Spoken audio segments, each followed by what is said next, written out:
bonsoir. Merci d'être venus très nombreux.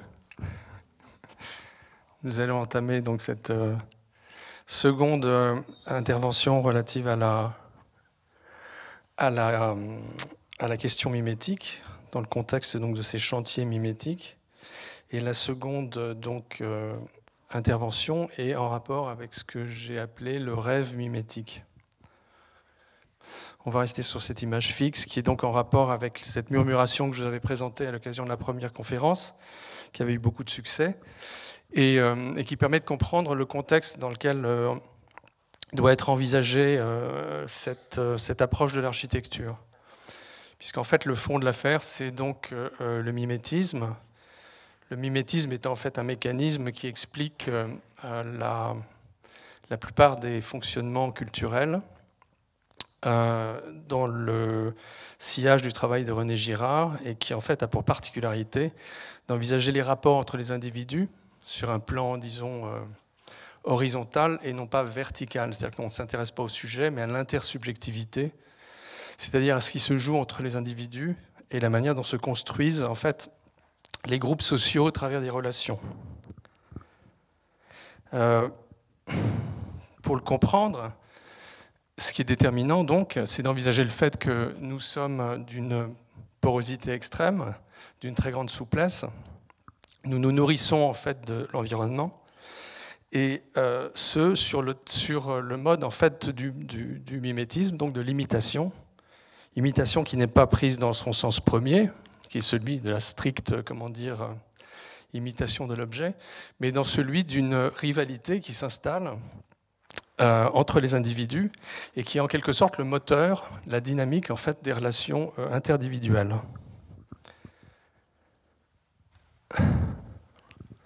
En fait, la relation entre le mimétisme et l'architecture se comprend de manière immédiate au travers de l'observation de certains objets.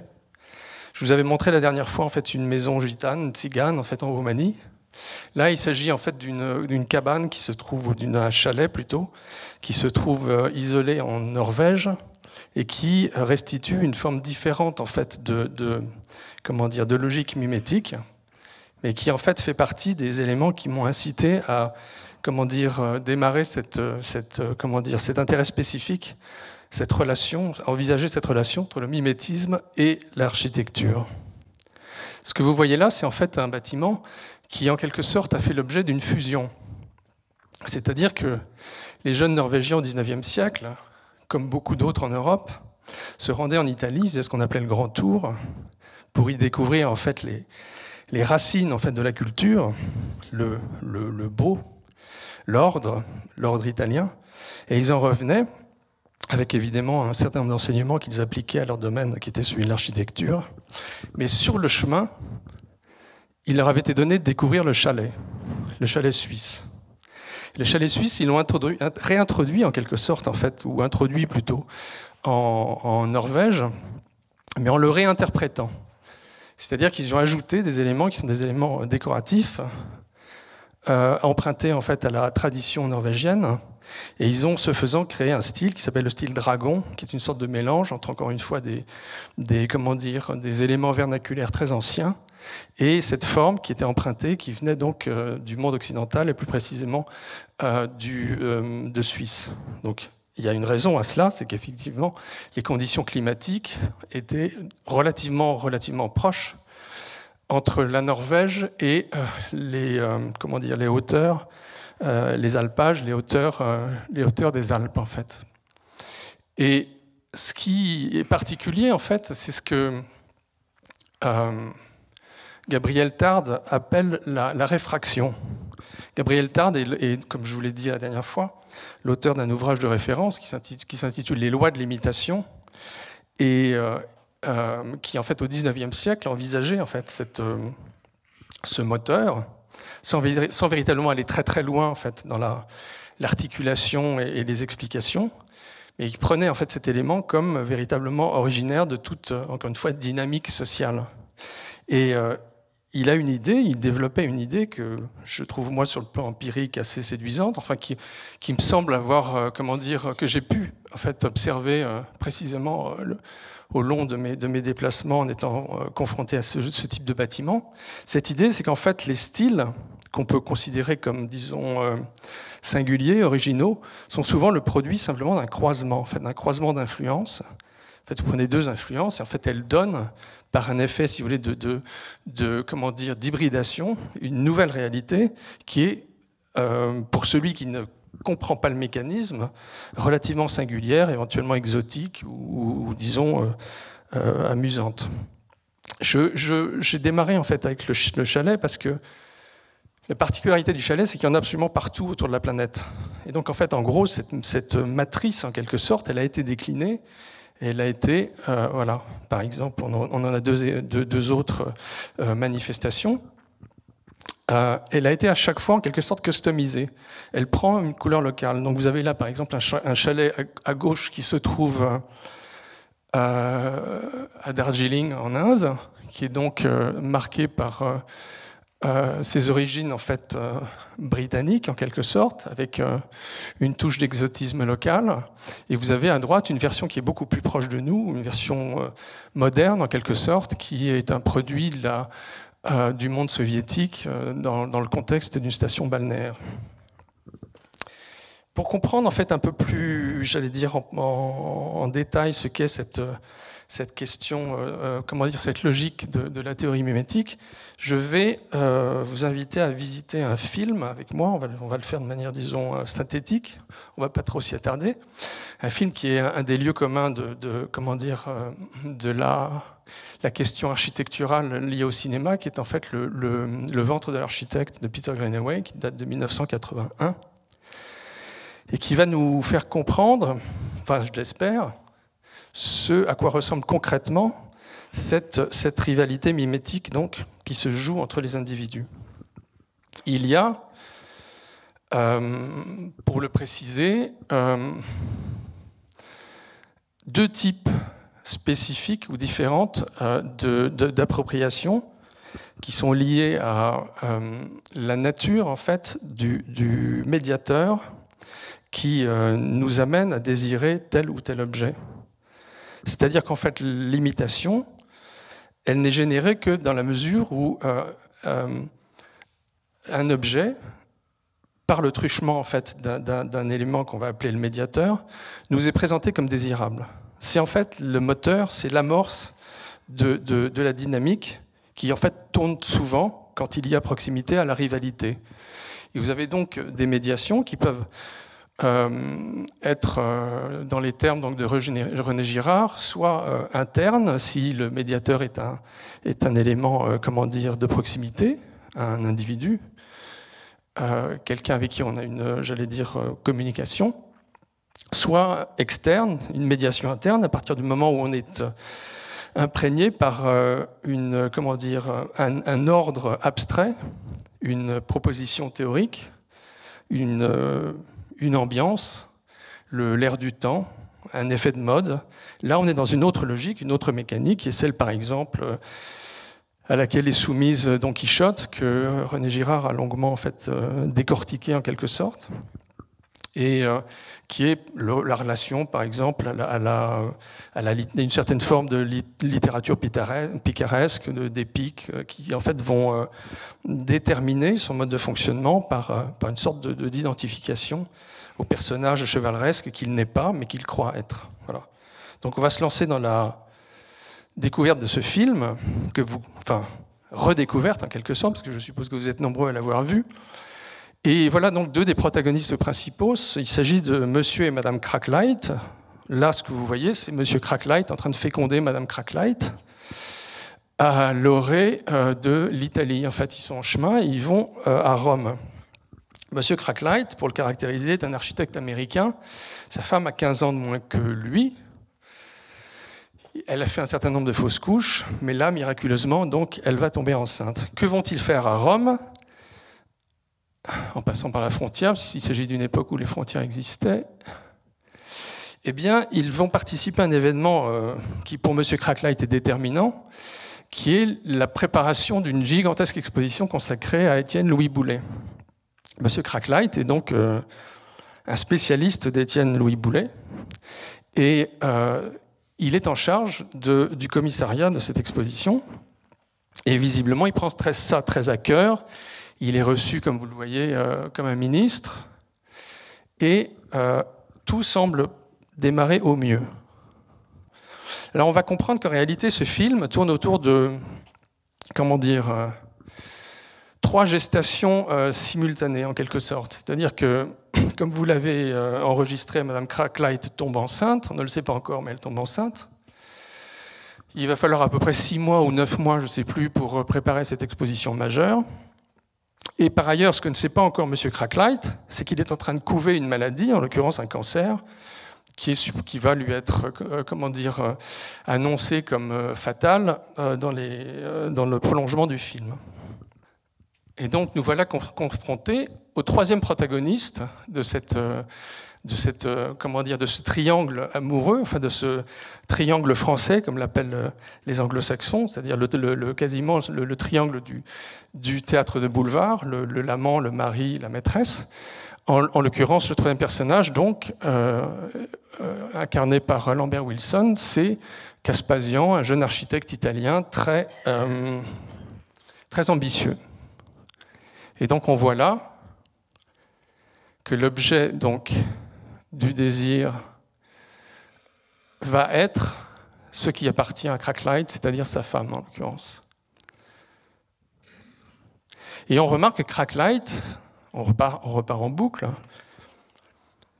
qui a bien compris ce qui est en train de se jouer, qui est assez naturel, puisque Madame Cracklight et Caspasian doivent avoir à peu près le même âge. Monsieur Cracklight a l'air relativement indifférent. Et il est indifférent parce que lui, pour reprendre les choses, il a un modèle qui est d'une autre nature, qui est un modèle en quelque sorte, comme je vous le disais, externe, qui est en réalité Étienne Louis Boullée et son œuvre. Ou plus précisément, le prestige associé à Étienne Louis Boullée et son œuvre. Donc à un moment donné, Mme Cracklight, s'adressant à son mari, lui dit « Tu n'as jamais fait que construire 6 bâtiments dans ta vie et maintenant tu vas consacrer 6 mois à quelqu'un qui n'en a pas construit beaucoup plus. » Et là, Cracklight lui répond « Oui, mais quelle réputation ?» C'est-à-dire que ce qui est important chez Étienne Louis Boullée, c'est pas tant ce qu'il a construit, mais c'est l'image qu'il a, c'est-à-dire l'énorme, j'allais dire, la place monumentale qu'il occupe dans l'histoire de l'architecture en tant qu'architecte utopiste majeur. Et donc, notre affaire continue. Ça marche. Et donc, M. Cracklight est en train de préparer, il se lance dans ce travail, préparation de l'exposition. Il découvre, donc on voit ces images, et on voit qu'en fait, en même temps, est évoquée la soirée à laquelle on vient d'assister, cet événement, et vous voyez 54 et des bougies. Et on se rend compte tout à coup, et ça devient assez confus, qu'il y a là un anniversaire. On ne sait pas trop si c'est celui de Cracklight lui-même ou si c'est en rapport avec Étienne Louis Boullée. Et justement, c'est cette confusion-là sur laquelle moi j'insiste et qui est importante. C'est qu'en fait, logiquement, dans le scénario, dans le schéma qui nous intéresse, on va comprendre que Cracklight, qui, vous voyez, est embarqué dans une aventure phénoménale, puisqu'il s'agit quand même du palais de Victor-Emmanuel, là où va se dérouler donc cette fabuleuse exposition. On comprend bien que Cracklight, ce qu'il vise, j'allais dire par une forme de transfert, c'est précisément le prestige d'Étienne Louis Boullée. C'est ce vers quoi il tend. Et pendant ce temps-là, Caspasian, qui lui est dans une logique beaucoup plus immédiate, qui est donc en quelque sorte, je veux dire, embarqué dans une rivalité qui se joue sur la médiation interne, puisqu'il connaît Cracklight, vous voyez, ça se joue entre les deux. Caspasian, lui, s'intéresse à l'objet qui lui est désigné par Cracklight comme désirable, c'est-à-dire sa femme, puisque l'idée de Caspasian, c'est en définitive de dessaisir Cracklight de sa position, des privilèges qui sont les siens dans le contexte de j'allais dire, de cet événement culturel, et dans l'immédiat, enfin, je veux dire, à portée de main, sa femme. Et il y travaille consciencieusement, puis il va y arriver. On voit que là, Cracklight découvre à distance que le couple s'est déjà constitué. Et à cette occasion-là, commencent à se manifester les douleurs abdominales de M. Cracklight. Voilà. il est en train d'essayer de les cerner, de comprendre ce qui lui arrive. Et il adresse un courrier, il tient un journal, et il adresse un courrier dans ce journal à Étienne-Louis Boullée. C'est-à-dire qu'en fait, il a une sorte de relation épistolaire avec cet Étienne-Louis Boullée qui évidemment a disparu il y a bien longtemps de cela. Et il lui dit, Étienne-Louis, vous allez vous amuser, mais par détestation pour vous, ma femme est en train d'essayer de m'empoisonner. Et donc, on est obligé de faire le constat que Boullée est autre chose, si vous voulez, qu'une sorte de repère ou de référence lointaine. C'est véritablement une sorte de fantasme, de spectre qui plane au-dessus de la tête de Boullée. Donc là, Boullée travaille et se plaint de l'absence de Caspasian. Donc on lui demande, mais où est Caspasian? Et on lui répond, Caspasian est parti acheter de la peinture verte et bleue pour repeindre les marches du palais de Victor Emmanuel. Caspasian éclate et dit, mais Boullée avait horreur du vert et du bleu. Et quelqu'un lui pose la question, mais qu'en savez-vous? Et pas de réponse. Et il s'en va. Et donc les esprits avisés que nous sommes font le constat qu'en fait, Cracklight, moi-même je fais la confusion, je confonds les deux, est en train de se prendre, finit par s'identifier à Étienne-Louis Boullée. Et il s'enferme dans sa solitude, dans cette espèce de gigantesque projet pharaonique qui est cette exposition phénoménale, et cette appréhension qui est liée, encore une fois, à cette maladie qu'il travaille, qui l'obsède. Il ne sait pas exactement ce qu'il a à ce stade du film.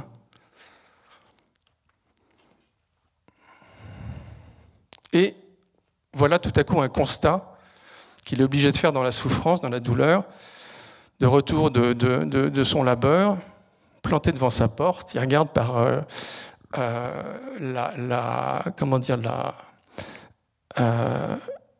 voilà, il tombe sur ce spectacle édifiant. Voilà, et je m'arrête là parce qu'en fait, ce qui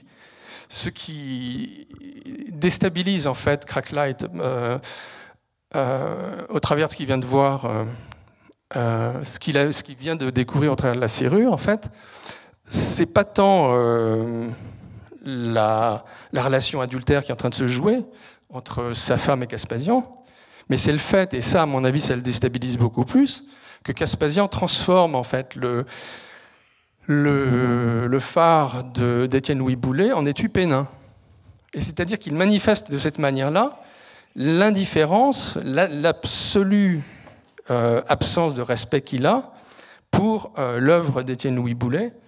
Par voie de conséquence, ça touche directement Cracklight, qui, comme on l'a compris, est quand même dans une relation de grande proximité avec son modèle, et qui d'ailleurs s'effondre. Vous voyez, c'est la chute de Cracklight, la chute de...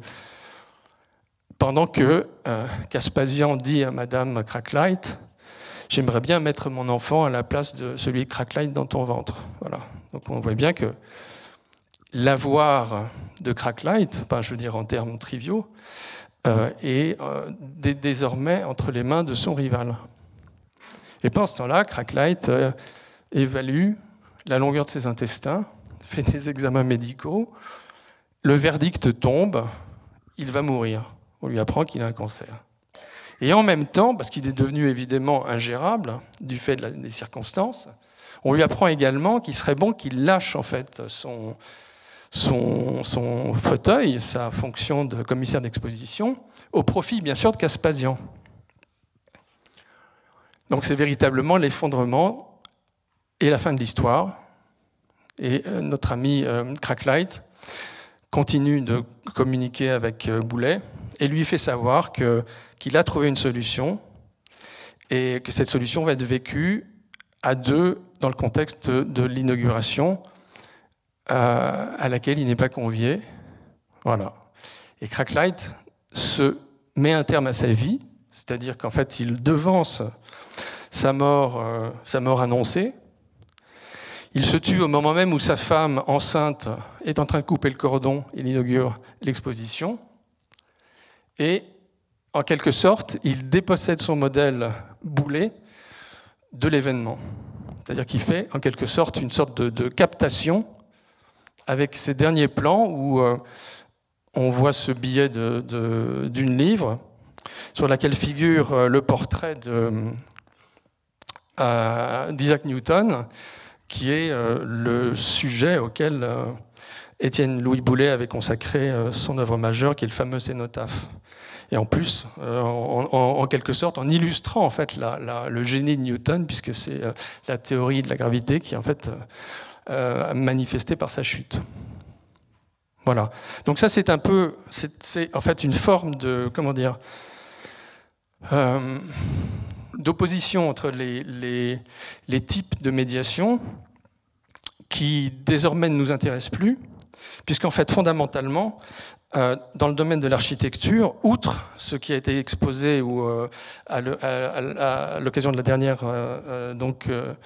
conférence et qui était en rapport avec des conflits interpersonnels, je ne sais pas si vous en avez encore, ceux qui étaient là, le souvenir, enfin, concernant donc un certain nombre d'architectes qui visiblement étaient les uns et les autres en conflit. En réalité, le mimétisme, nous concernant de manière plus générale dans le contexte de l'architecture, c'est un mimétisme externe. C'est-à-dire qu'en fait, c'est une médiation externe qui se joue. Ça doit être peut-être un peu flou, mais je veux dire par là que ce que la plupart des architectes, que ce soit des individus ou qu'ils produisent une vision en groupe plus globale et culturelle, ce à quoi en fait ils s'attachent, ce qu'ils essayent de capter, ce qu'ils mettent en forme, ce sont encore une fois des toiles de fond culturelles, ce sont des éléments donc abstraits. Là, je vous donne un autre exemple, celui-là très concret en rapport avec l'architecture, qui est en fait un épisode de la vie de Frank Lloyd Wright. Et pour essayer de simplement, enfin ce qui est sans doute une évidence, illustrer la complexité qu'il y a, enfin les divers éléments d'analyse qu'on peut porter sur une production architecturale. Bon, Frank Lloyd Wright quitte sa femme, tombe amoureux d'une autre personne, l'installe chez lui à Taliesin, qui est sa maison, comment dire, fétiche. Nous sommes en 1914, et en son absence se produit un drame. Sa femme, les 2 enfants qu'elle a eus d'un premier compagnon, et 3 autres personnes sont assassinées à la machette par un cuisinier indélicat qui clôt l'affaire en mettant le feu à ce bâtiment, qui est un bâtiment évidemment très cher aux yeux de Frank Lloyd Wright. Donc un traumatisme majeur. Frank Lloyd Wright, en fait, évidemment est obligé de trouver une échappatoire. Il produit ce qu'on a appelé la dernière fois en fait, la métamorphose de fuite. Il quitte le Wisconsin, il traverse les États-Unis, il s'installe en fait, sur la côte ouest pour en fait, en quelque sorte amorcer une nouvelle vie en échappant, si tant est que ce soit possible, au traumatisme qu'il a vécu. Et à San Diego en 1915, il assiste à une conférence consacrée à l'art précolombien. Et c'est une conférence monumentale, extrêmement... j'en ai vu quelques images, qui est extrêmement spectaculaire. Et ça lui rappelle en fait la fascination qu'il avait, adolescent, pour les travaux de cet archéologue aquarelliste américain qui s'appelle Frederick Carter Woods et qui en fait produisait des ouvrages illustrés que le jeune Frank Lloyd Wright, c'est ainsi que l'histoire est racontée, possédait et dans lequel en fait il aimait à se perdre et à rêver. Et cette confrontation suscite en quelque sorte un choc. Et l'homme des maisons dans la prairie va commencer à faire du crypto-maya en quelque sorte. Et il le fait, alors non seulement parce que il lui faut changer de vie, donc changer de style, changer de réalité, Mais en plus, il a une absolue aversion pour le style qui est dominant sur la côte ouest à l'époque, qui est une sorte de style néocolonial hispanique, avec des haciendas, ce genre de choses. C'est le tout début, si vous voulez, de la saga hollywoodienne. Et, voilà. Et donc, cette singularité-là, elle ne va pas durer très très longtemps. Elle est en quelque sorte une sorte de pulsion, de manifestation qui permettent très simplement à Frank Lloyd Wright de surmonter encore une fois une épreuve, de survivre. Il passera ensuite à autre chose. Mais ce qui est important, c'est je voulais raconter de manière narrative, parce qu'en fait, on voit bien que dans la production d'une œuvre architecturale, les éléments déterminants, enfin les paramètres sont multiples et sont nécessairement liés et doivent être pris en fait, envisagés dans leur ensemble. Contrairement à ce que proposent certains théoriciens, je pense par exemple, sans vouloir être iconoclaste, un ouvrage de Bruno Zevi qui s'appelle Apprendre à voir l'architecture, où une très longue séquence est consacrée aux différentes interprétations possibles auxquelles donne lieu l'architecture. Alors elles sont très nombreuses. Ça peut être l'approche fonctionnelle, l'approche psychologique, l'approche socio-économique. Elles sont toutes dissociées en quelque sorte. Et en fait, incidemment, à la fin, il laisse entendre que certaines se chevauchent. Mais en fait, évidemment, elles se chevauchent toutes, et elles sont toutes en fait saisies dans cette complexité. Et on voit bien que l'hypothèse en fait mimétique, qui n'est pas évidemment exclusive, elle fait quand même relativement sens dans la mesure où on voit bien que ce qu'il a choisi là, c'est quelque chose qui lui tenait à cœur, qui vient de très loin, qui en quelque sorte correspond en fait à une forme rêvée, c'est une manifestation qui est relativement onirique en quelque sorte, avec cette idée assez folle de créer au travers de cette architecture une sorte d'identité spécifique, une identité américaine, puisque c'est un peu ça le fantasme à l'époque de Frank Lloyd Wright, avec qui il a poursuivi d'ailleurs. Voilà.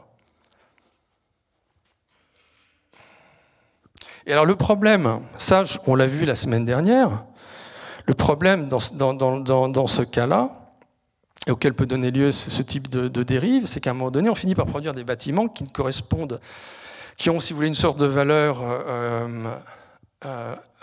personnelle, qui renvoie à une sorte d'idiosyncrasie, d'articulation personnelle, qui est le fait, justement, encore une fois, de tous ces éléments qui nous composent, et de la volonté d'être singulier, parfois, de sortir de la norme, mais qui, en fait, ne vont pas répondre à la demande des éventuels consommateurs de l'objet, comme par exemple cette église en Sicile qui est vide parce qu'elle ne correspond pas, encore une fois, au schéma culturel traditionnel, profondément traditionnel de la région. Donc en fait, à un moment donné, il y a une sorte de...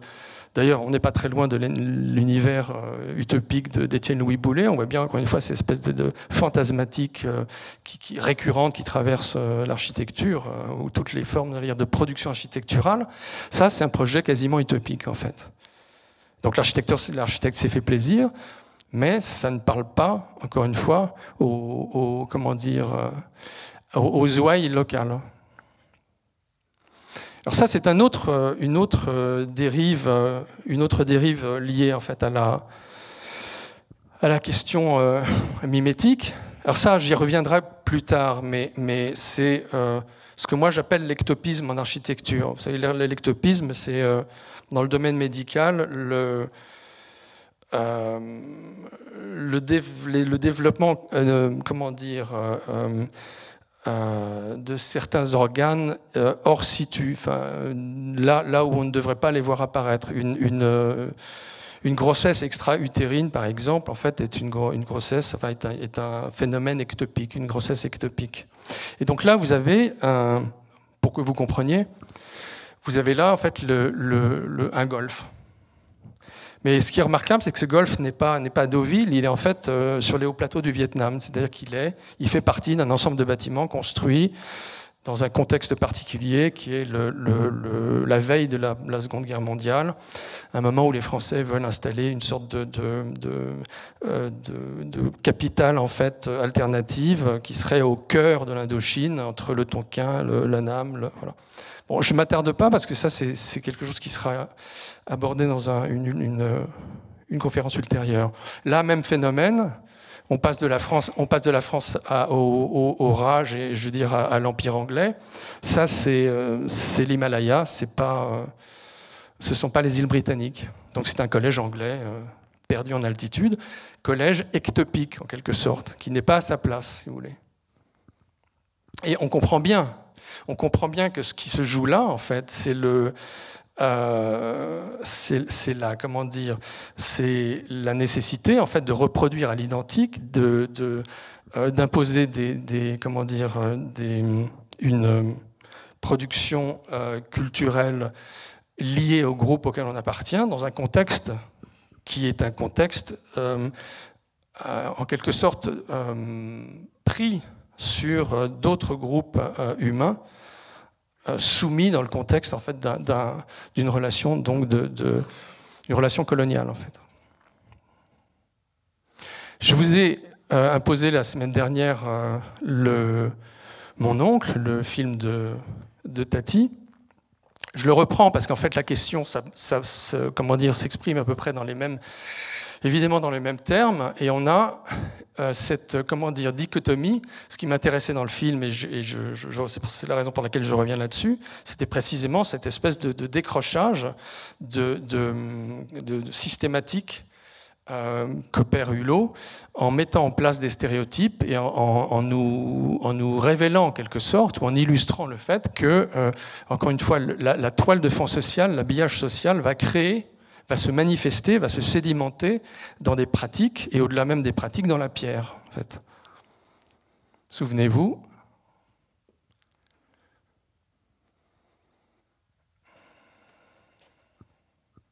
Donc en fait, cette culture, la culture en général, l'industrie culturelle, comme dirait Théodore Adorno, elle est faite pour créer de la différence, pour créer de l'identité, et tout à la fois maintenir le groupe à distance des autres. Donc là, par exemple, vous avez un autre type de scénario qui est celui de la réalisation sociale et de l'évolution en fait, architecturale auquel donne lieu la réalisation sociale. Ce sont les forges de Siam que vous voyez là, ce sont des forges qui se trouvent en fait au cœur du Jura, et qui appartiennent à une famille qui, en l'espace de 3 générations, partie de rien, a fait une fortune considérable. Le grand-père était un serf qui a racheté sa main morte à la collégiale locale, c'est-à-dire qu'en fait, il a racheté en quelque sorte sa liberté. Son fils a travaillé d'arrache-pied dans le contexte de la Révolution, et il a racheté un certain nombre de biens nationaux qui lui ont permis en fait de créer cet ensemble pré-industriel en quelque sorte. Il s'est associé, lié à une famille de notables, de manière à se procurer les minerais et le bois nécessaire, et les forges, dans un contexte qui était celui évidemment de l'épopée impériale, ont travaillé à plein et ont permis en fait au petit-fils, lui, de quitter le Jura et d'aller s'installer à Paris. Et alors voilà la configuration. Le père, qui avait déjà engrangé en quelque sorte un capital important, a construit une maison de maître, évidemment très très imposante, et qui correspondait en fait à ses ambitions statutaires, sans aller au-delà. Le fils, ou le petit-fils plutôt, parti vivre à Paris, a donc suivi une formation, a fait ses lettres, a lui aussi pratiqué ce qui se faisait beaucoup à l'époque, le grand tour. Il est allé en Italie, il a découvert le raffinement italien, Palladio bien sûr, et il s'est mis en tête de se faire construire une maison sur le modèle d'une villa palladienne, la Villa Rotonda, donc, Et il l'a fait à distance, on le voit bien, du cœur de l'activité familiale.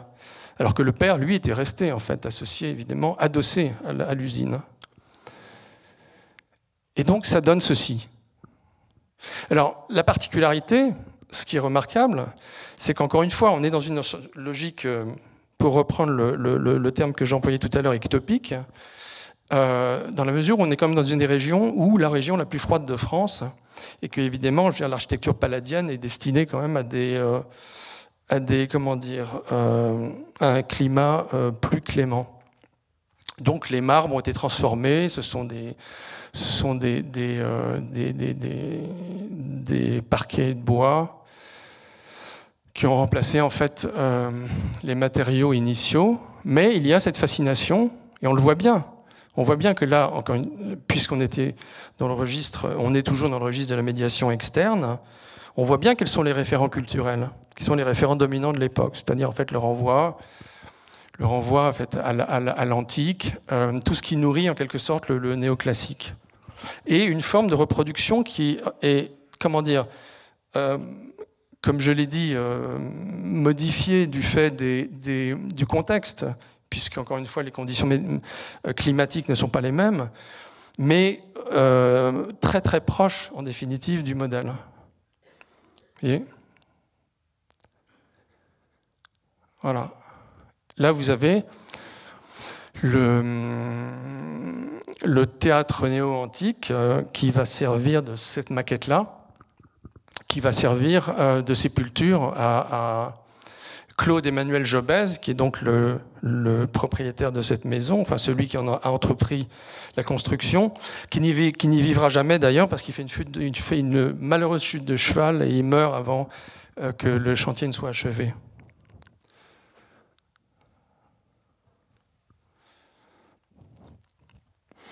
Alors en fait, là, je fais une allusion, pour ceux qui s'intéressent à l'architecture, une allusion à l'œuvre d'une des grandes figures de l'Angleterre victorienne, qui est John Ruskin, qui est donc un artiste, mais surtout en fait un historien de l'art, très, comment dire,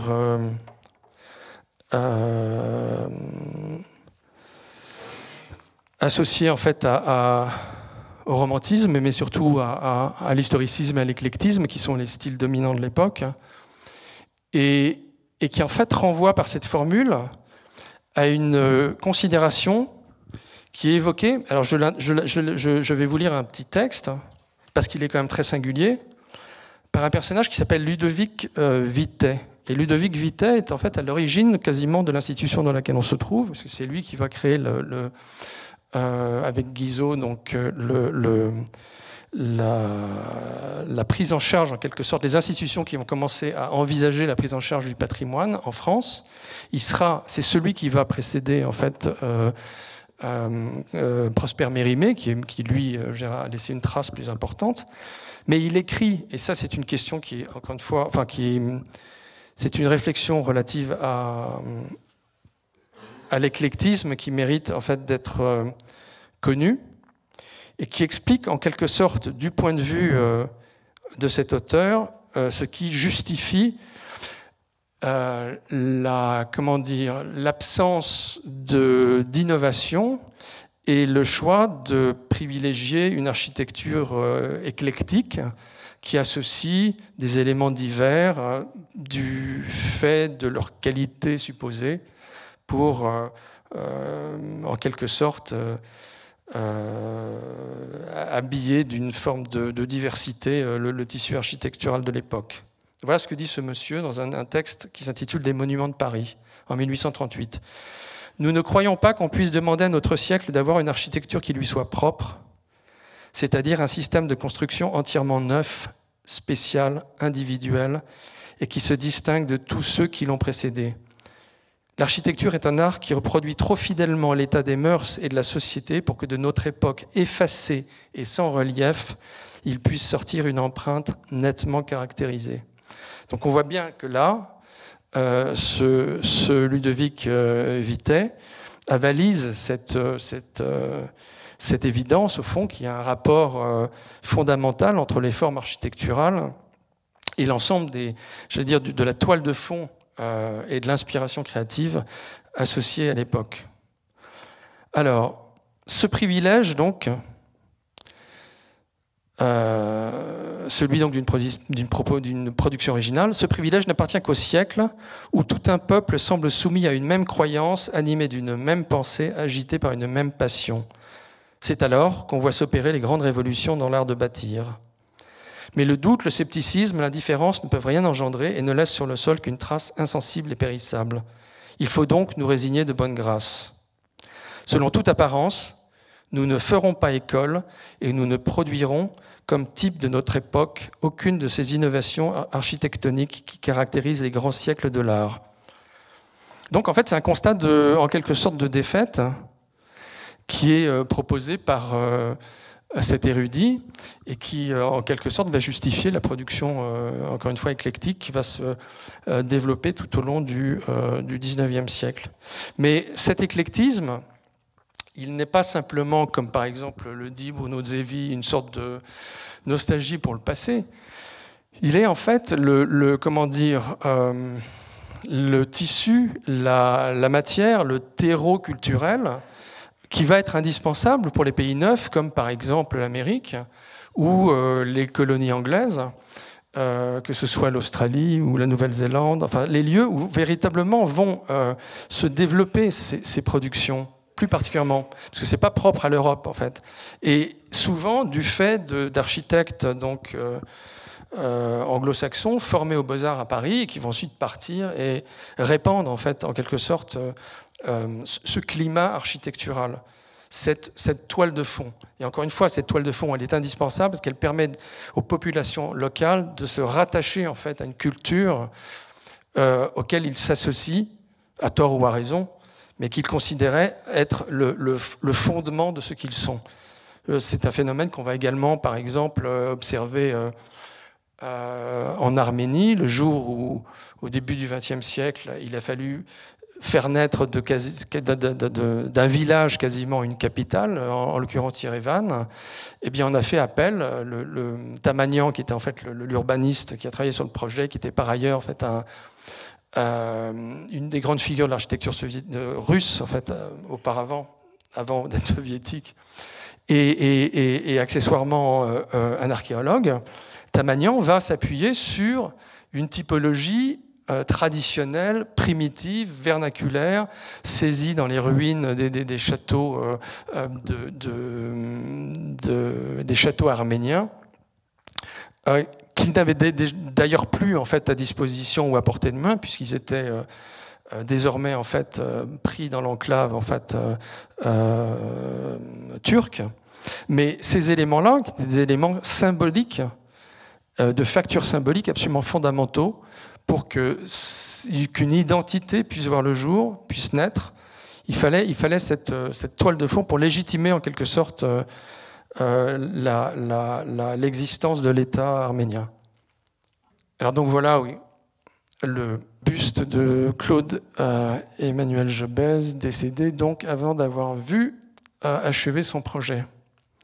Et maintenant, on passe à autre chose. Alors ça, cette maison, très difficile à photographier, comme vous le voyez, se trouve au sud de la Norvège, au bord de l'eau, en fait, au bord de la mer, au sud-ouest, dans un lieu qui s'appelle Portor.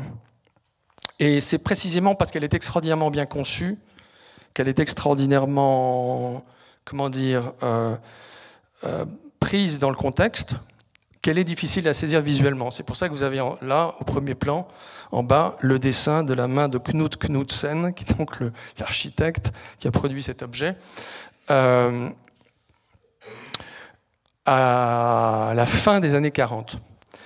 Et cette maison, qui est donc traditionnelle, d'une très grande simplicité, elle est tout à la fois en fait associée à la sensibilité locale, à la tradition locale, et à une forme de rationalisme emprunté en fait des mouvements qui se développaient à l'époque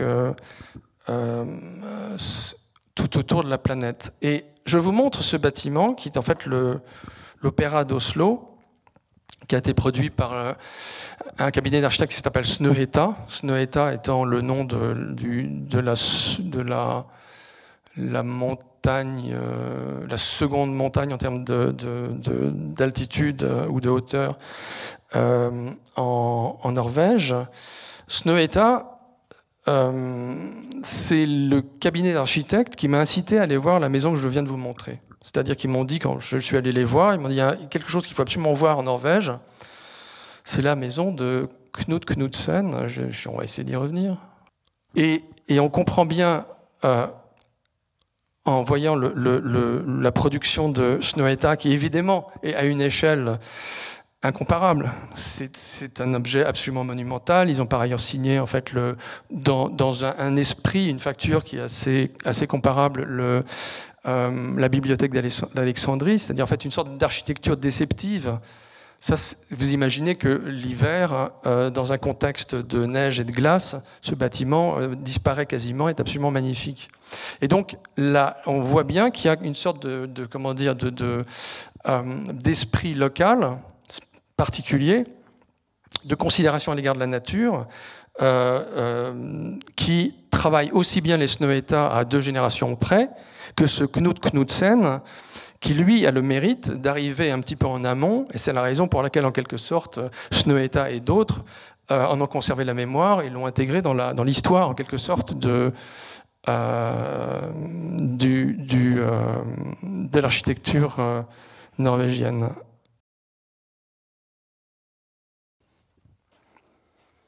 Donc voilà ce qu'écrivait Knut Knudsen en 1952.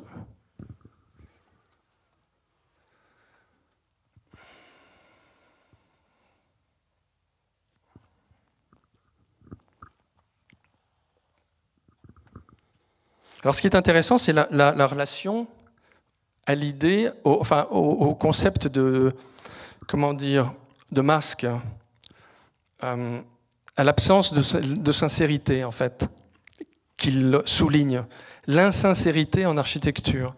Et je le souligne parce que, à l'occasion donc de la précédente conférence, on a abordé le même type d'obsession chez Adolf Loos, et dans un contexte différent, mais articulé j'allais dire de manière littérale, dans les mêmes termes, en fait. C'est-à-dire qu'il y a une véritable similitude, et on comprend bien qu'il y a une sorte de ligne de fracture et de ligne de démarcation entre l'architecture qui, en quelque sorte, en revient aux fondamentaux, à l'essentiel, si tant est qu'il y en ait un, à une forme de pureté. L'idée d'une sorte de référence absolue, et celle qui, à l'inverse, part dans l'expression très vite considérée comme excessive par les tenants donc, de cette esthétique.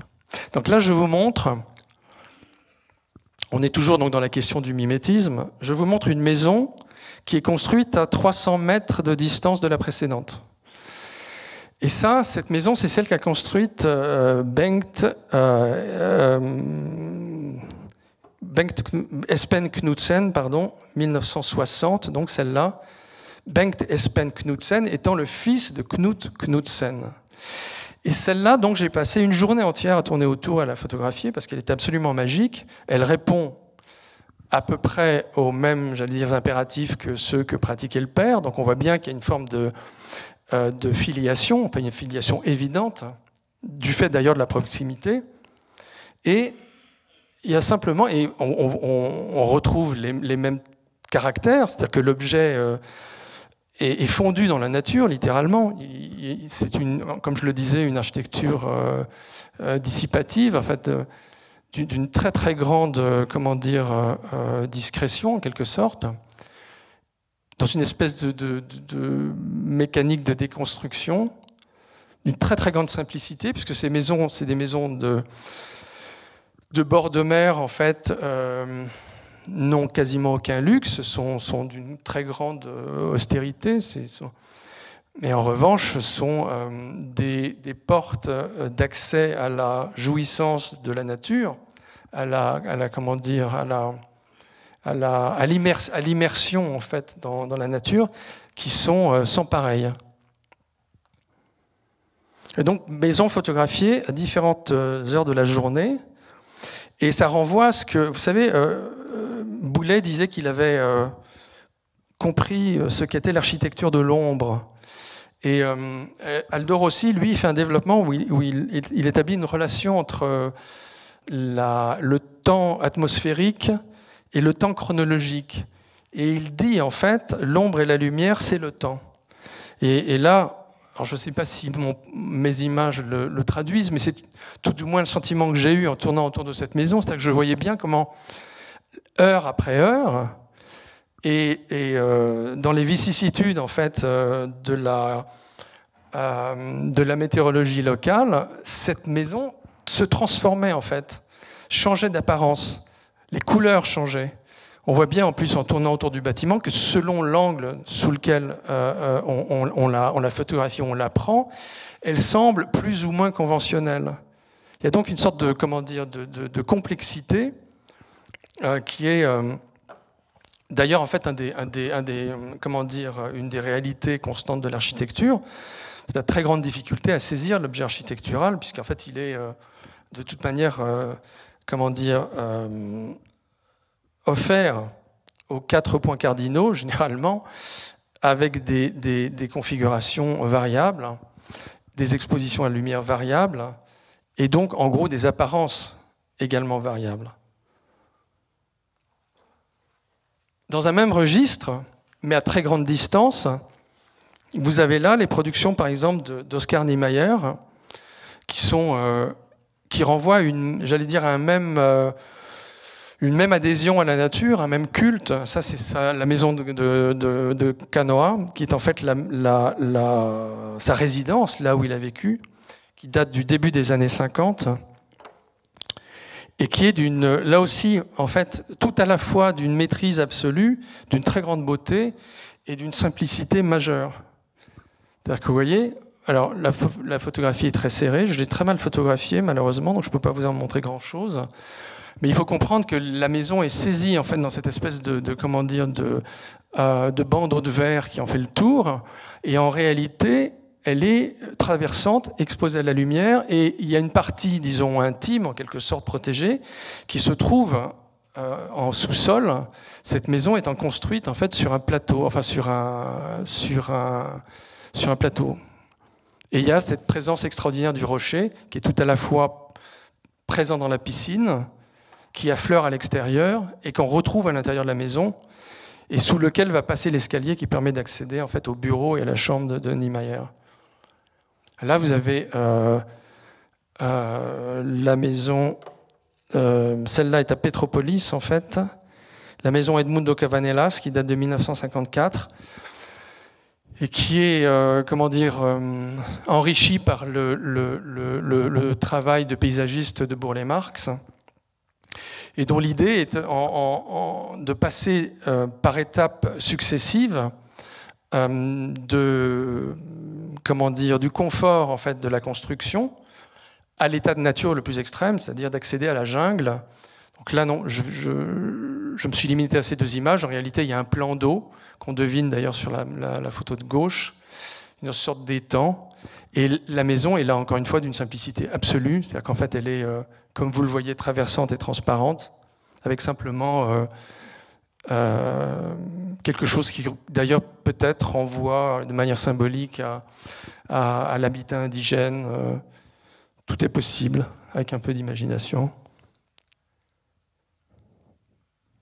Alors, ça, c'est pour le fun. Ce qui est très intéressant dans ce qu'on vient de voir, dans cette architecture brésilienne, c'est celle de Niemeyer, c'est le fameux lyrisme en fait, qu'on lui prête et qui le distingue un peu des productions modernistes de la vieille Europe, et notamment de ceux qui ont pu en fait servir de référent donc, à Costa et Niemeyer. Et se développent en fait dans les années 20 des productions culturelles dans le domaine littéraire, dans le domaine pictural, qui sont associées au modernisme, et notamment chez Oswald de Andrade, un courant qu'on va appeler anthropophage, et qui fonctionne sur cette idée simple que les données culturelles de l'extérieur, évidemment il y a une forme d'ironie puisqu'on est au Brésil, les données culturelles de l'extérieur, eh bien on va les absorber, on va les métaboliser, puis on va en faire autre chose. Et donc cette formule qui apparaît à l'écran, c'est un peu le motto, en fait, la formule choc, puisque c'est évidemment emprunté, ou en tout cas une sorte de paraphrase de Shakespeare, du Hamlet de Shakespeare.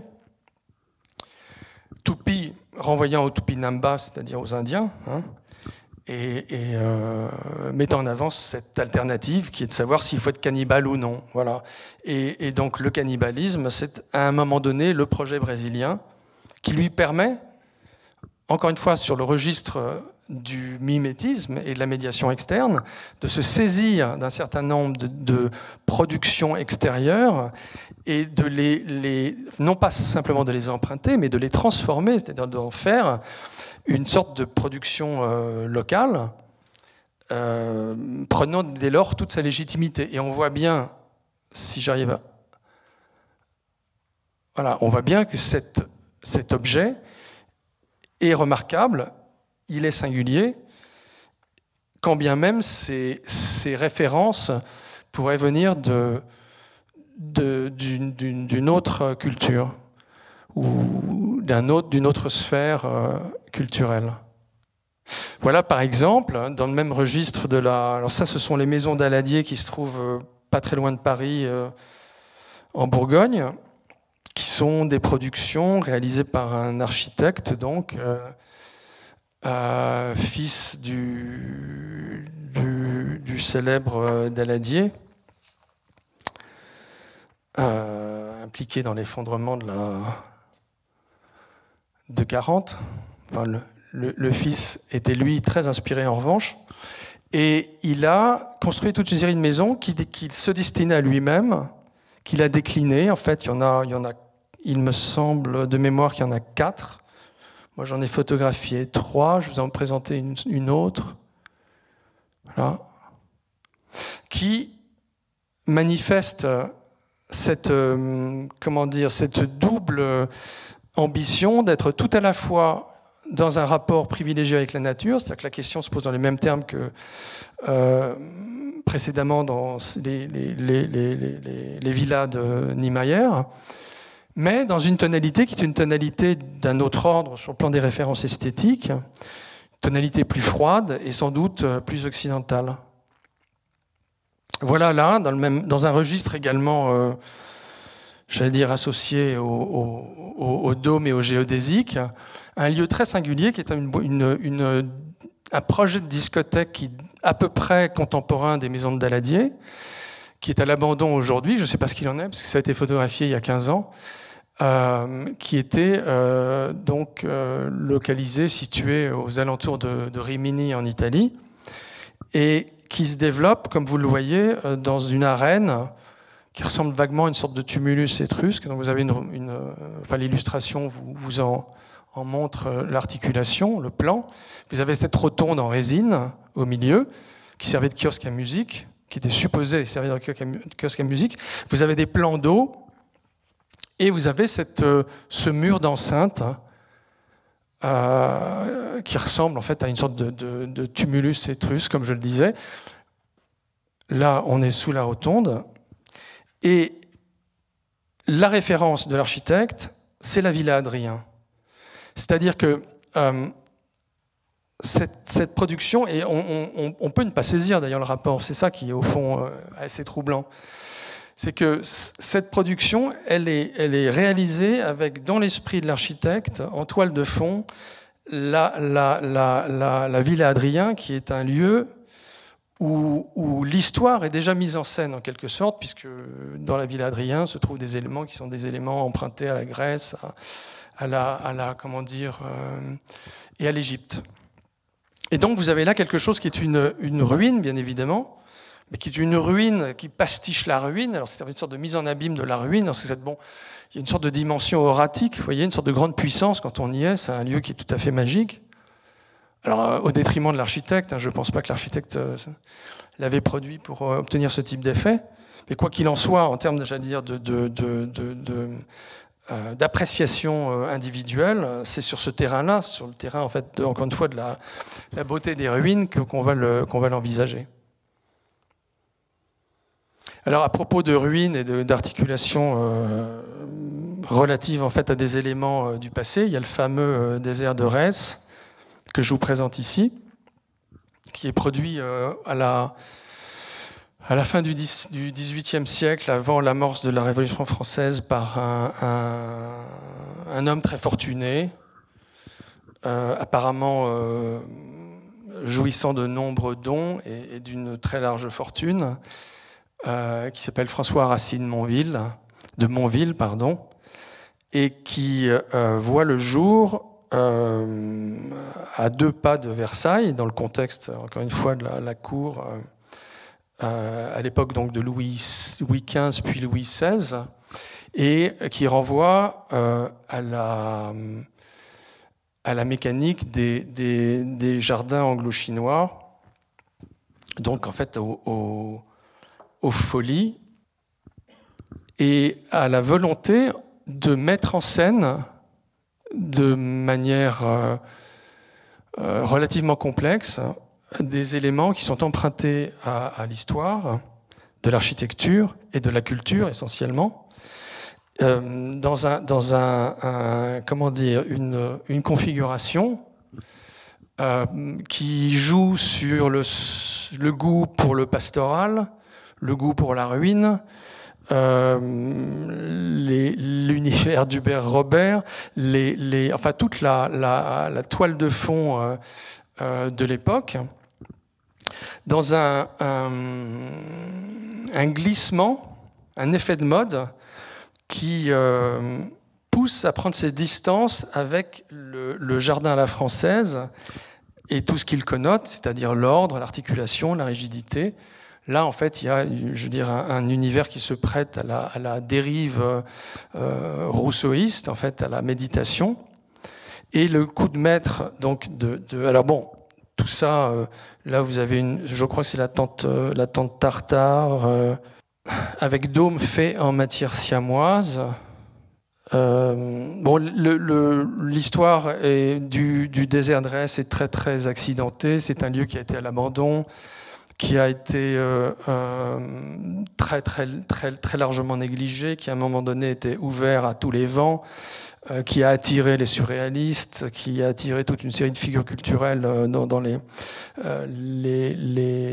première moitié du XXe siècle et jusqu'aux années 50, qui a appartenu à des gens qui en fait ont essayé de mettre,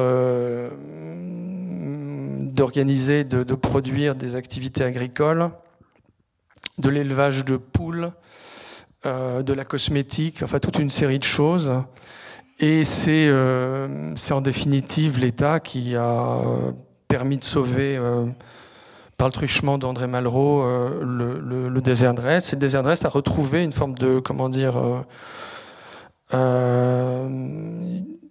de seconde vie, en quelque sorte, depuis une dizaine d'années. Donc on peut le visiter désormais. Donc là, vous avez le temple de Vesta là-haut. Là, la glacière. Alors, tout ça supposément en rapport avec l'univers maçonnique. Bon, c'est très, très spéculatif. Et le coup de génie, en fait, de François Racine Monville, la fameuse tour tronquée, qui est une sorte de tour titanesque en quelque sorte, où il s'installe. C'est-à-dire qu'en fait, un des éléments du décor devient le lieu de vie. C'est-à-dire qu'il n'y a pas, en quelque sorte, uniquement une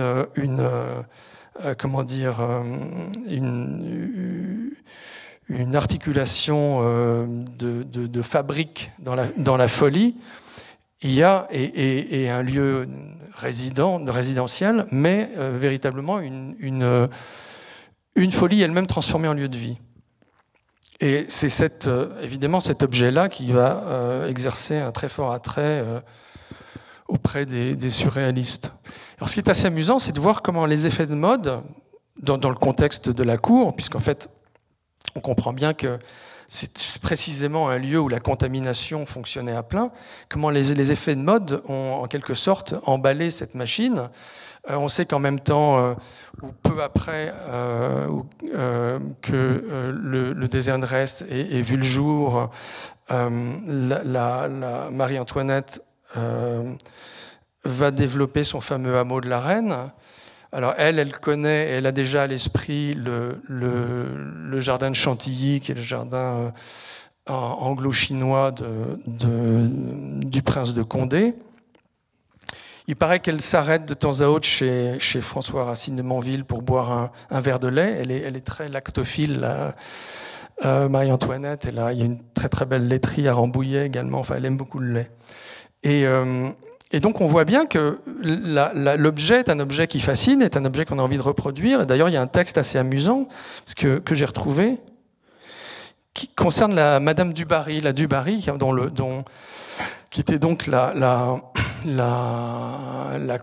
dernière compagne autorisée en quelque sorte de Louis XV, qui après son décès est plus ou moins répudiée. Puis en fait, elle retrouve ses droits, elle s'installe dans un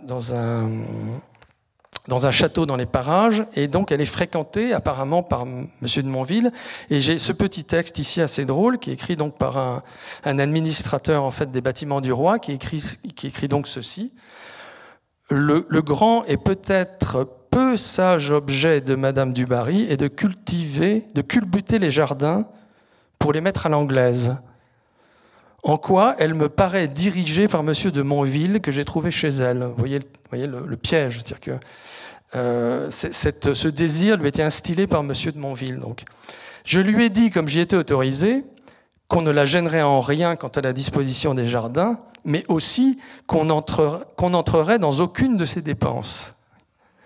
Elle m'a paru abonder en dépenses et n'avoir rien arrêté. Donc on voit bien que, c'est juste strictement anecdotique, mais on voit bien comment fonctionne la contamination, l'effet de contagion. Là, c'est amusant parce qu'on se rend compte que Madame du Barry, elle est prête à effectivement se lancer dans des aventures dispendieuses, et que les représentants de la couronne n'ont certainement pas envie de la suivre, et en tout cas de prendre en charge ses fantaisies.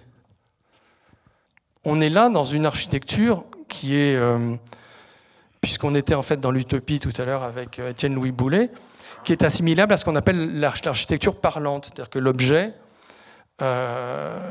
architectural prend un petit peu comme vous savez, les ducklings de Robert Venturi. En fait, l'objet commence à manifester en fait littéralement une réalité qui est dissociée en fait de sa fonction. Et là, par exemple, la colonne est visiblement parlante. Enfin, on voit bien qu'il s'agit d'une fantaisie très appuyée. Et là, donc, je me permets cette transition parce que le bâtiment que vous voyez là, effectivement, est lui aussi, en quelque sorte, et comme d'autres, ça c'est une forme de mimétisme assez immédiate, assez facile et très très répandue. L'objet renvoie à des codes, une typologie qui laisse supposer une relation avec l'aventure spatiale. Et d'ailleurs, c'est à dessein que je présente évidemment la petite affiche à gauche, où vous voyez une sorte de station en orbite qui ressemble diablement à Druzhba. Ce qui est amusant pour l'anecdote, c'est que les trois cosmonautes que l'on voit en suspension, ils ont un petit fanion entre les mains, et ce fanion, si on le lit, eh bien, il porte le nom de l'hôtel, Druzhba, c'est-à-dire amitié en russe ou fraternité. Donc ça, c'est pour le plaisir des yeux. Je vous en montre quelques-uns comme ça, qui sont tous des bâtiments qui, voilà, disent autre chose que ce qu'ils sont, ou renvoient de manière, comment dire, visuelle à leur objet. Ce que vous voyez à gauche, ce sont c'est le siège social de BMW, il me semble, à Munich. Et ce que vous voyez là, ce sont des turbines de moteur. Très clairement, à droite, vous avez un bateau. Nous sommes à Hambourg, en revanche. là, vous avez alors deux registres différents, en fait, en termes d'analogie visuelle. Vous avez la structure de montagne, celle-là, elle est dans le Caucase, en Russie. Vous voyez bien que c'est une structure qui, dans sa déconstruction, renvoie en fait à l'articulation hasardeuse en fait des monts avoisinants. Et vous avez à droite la Schillerhouse qui se trouve à Hambourg toujours, qui est en fait une des productions majeures en fait de l'expressionnisme et qui a cette espèce de proue magnifique qui a été photographiée par un nombre incalculable d'amateurs d'architecture et qui est extraordinairement impressionnant. Donc, il y a une raison à ça, c'est pas totalement innocent. C'est un armateur qui est à l'origine de ce projet, un armateur qui a fait fortune dans le commerce du guano, et d'où le nom de la maison, puisque c'est la maison du Chili, et tout à la fois, en fait, une source d'inspiration, une tonalité extraordinairement expressive, puissante, qui est celle de ce courant qui se développe dans les premières années du XXe siècle, qui va disparaître quasiment avec le moderne, quoi. Donc voilà, la référence, c'est évidemment Étienne Louis Boulet, Claude Nicolas Ledoux, et la maison des surveillants de la source de Loué. Donc ça, ce type d'architecture qui renvoie vraiment à des formes archétypales, c'est ce qui évidemment va faire rêver tout le 19e et le 20e siècle. Là, on retrouve un autre registre un petit peu comparable à celui du jardin de Retz, qui est la Scarzuola, qui en fait se trouve en Ombrie, en Italie, et qui elle est produite qui a vu le jour beaucoup plus récemment, qui a vu le jour après la Seconde Guerre mondiale, élaborée par une grande figure des arts décoratifs italiens qui s'appelle Tommaso Buzzi, qui était le directeur artistique de la maison Venini, en fait le verrier, qui a participé à la création du magazine Domus, qui était proche de Gio Ponti, paraît-il, et qui, un beau jour, a acheté ce qui restait, les vestiges en fait, d'un couvent cistercien, et qui a commencé à se lancer dans un projet vertigineux, qui est une forme d'alternative raffinée aux productions du facteur Chauval. Il s'est mis en tête de faire, en quelque sorte, de sa conscience, une production architecturale. C'est-à-dire qu'au gré des voyages, au gré des déplacements, parce que c'était quelqu'un qui avait une activité très importante et qui ne résidait pas à la Scarzuola, qui passait de temps à autre, il a composé, il a articulé une sorte de théâtre multiple, puisqu'en réalité il y a 7 théâtres à la Scarzuola, avec toute une série d'éléments qui, là aussi, comme dans le désert de Retz, ont des valeurs symboliques majeures, et sont en fait la mise à nu en fait, de tout ce qu'il a nourri, de tout ce qu'il a constitué, cet homme-là, enfin, ce grand érudit. Et il l'a fait donc en étant en quelque sorte... alors, je vous rappelle en fait cette formule qui est du Corbusier, donc, que j'avais, je crois, présentée la dernière fois que nous nous sommes vus. Et vous allez voir ce qu'est la réponse de Tommaso Buzzi. Voilà. Et on voit bien qu'encore une fois, là, il y a une sorte de... Je vous laisse lire. De ligne de démarcation, en quelque sorte, de clivage théorique.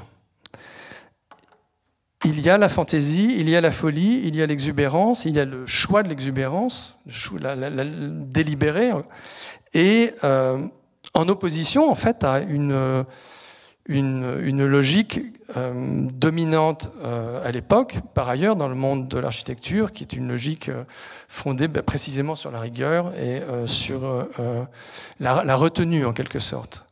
Le rejet de ce qui confine au mauvais goût, puisqu'en fait, c'est un peu le problème, c'est le danger de l'exubérance. Là, vous voyez, là, par exemple, on retrouve une allusion, en fait, à la tour tronquée du désert de Retz. Vous allez ensuite, les 12 travaux d'Hercule qui s'échelonnent le long de cette espèce de rampe qui monte de biais. Vous avez là un Jonas sur votre gauche qui permet d'accéder en haut au temple d'Apollon. Et le temple d'Apollon, c'est cette espèce d'enceinte que Tommaso Buzzi a fait construire autour de ce cyprès calciné absolument magnifique. Donc on voit bien en fait là tous les référents à l'impermanence, à l'idée que tout est voué à disparaître. Et donc on y retrouve tout en fait à la Scarsgola. On y retrouve, il y a un temple de Vesta, il y a, vous voyez, là vous avez le Colisée. Si on revient en arrière, vous avez le Parthénon, je ne sais pas si on le voit. Vous avez là l'œil à gauche qui sert en fait de socle à la scène du théâtre, l'œil qu'utilise Claude-Nicolas Ledoux pour représenter son théâtre de Besançon. Et alors, par rapport en fait au mimétisme, Buzzi écrit cette chose extraordinaire, puisqu'en fait, le mimétisme, encore une fois, se fonde sur le conflit possible associé à la rivalité. Et donc, il écrit ceci: de façon à ne pas trop susciter d'envie chez ceux qui pourraient se sentir offensés par mes initiatives, afin d'éviter toute concurrence avec eux, je cultive la modestie, ce qui est bon, discutable, le non fini, le négligé, le laisser en plan. Et on voit bien qu'en fait, rien n'est achevé dans cette affaire. C'est-à-dire que, comme c'est en fait, encore une fois, une sorte de reproduction de son articulation mentale, il n'est pas possible de l'achever. Et donc, ce produit sera, en fait, cette production quasiment palatiale restera effectivement inachevée. Et c'est par la suite, en fait, un de ses neveux qui a continué à construire des choses à partir des dessins qu'il avait faits, puisque Tommaso Buzzi dessinait merveilleusement, et donc il a laissé toute une série de références, en fait. Mais on voit bien qu'il y a une sorte de restitution, en fait, en vrac de tous les éléments de fascination qui l'ont nourri. Pour renvoyer à des références théologiques, c'est un petit peu le château intérieur de Sainte Thérèse d'Avila. Vous voyez, sur les demeures intérieures. C'est-à-dire qu'il faut, il faut aller très haut.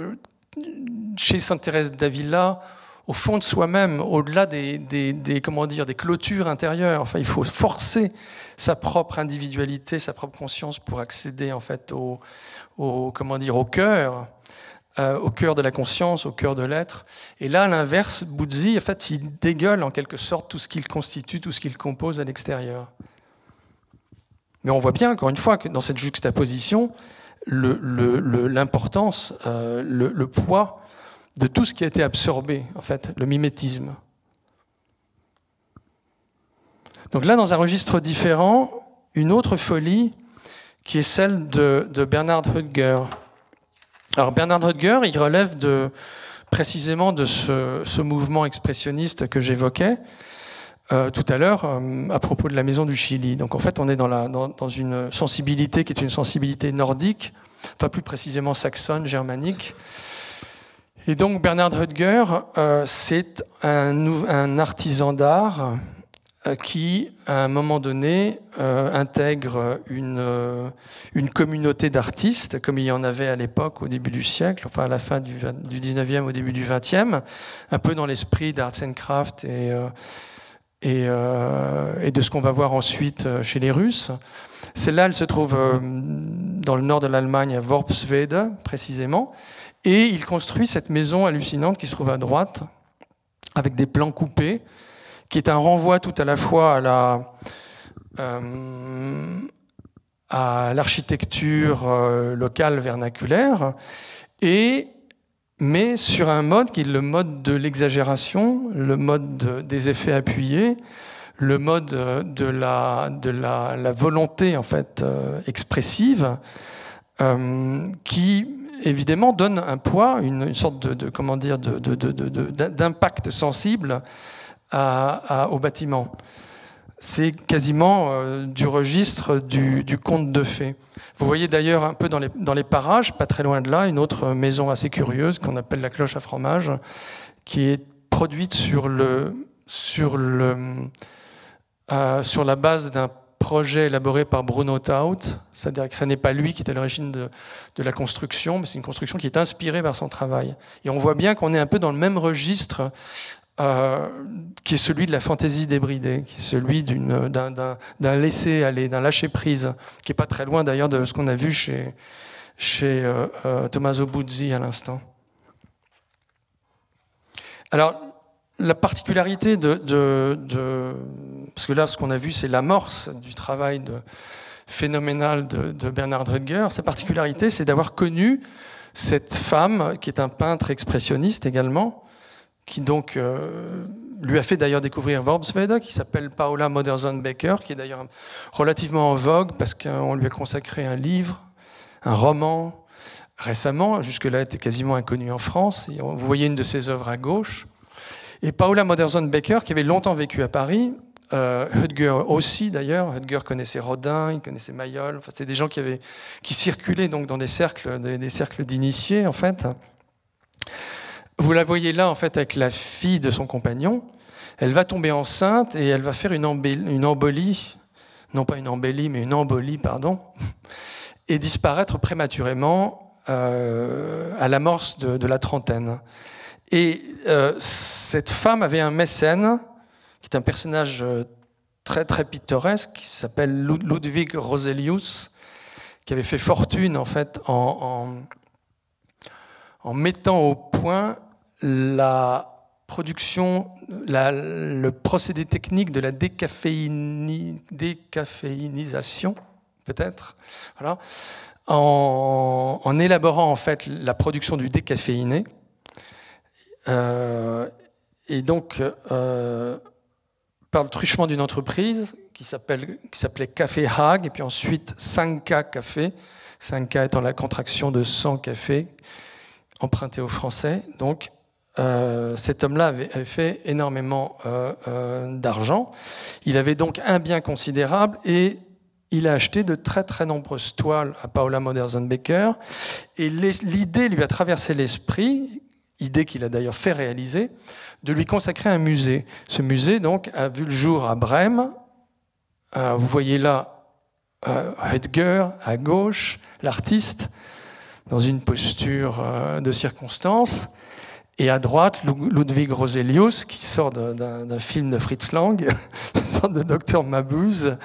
Et donc, ce sont les deux compères qui vont se lancer dans cette aventure, produire le musée Paula Modersohn-Becker, qui d'ailleurs, ça n'est pas un détail, est le premier musée d'art consacré à l'œuvre d'une femme. Donc, on est dans les années 30. Voilà. Et alors cette intervention-là, cette citation d'Edward Hall, parce que ils ont quelque chose de relativement coupable, ces individus, Roselius et Hödger, dans le contexte de l'Allemagne déchue à genoux, dans le contexte donc de l'effondrement du pays auquel ils appartiennent. Ils sont travaillés en profondeur par le nationalisme. Et ils veulent faire naître une culture locale, saxonne, fondée sur des racines profondes, vraies.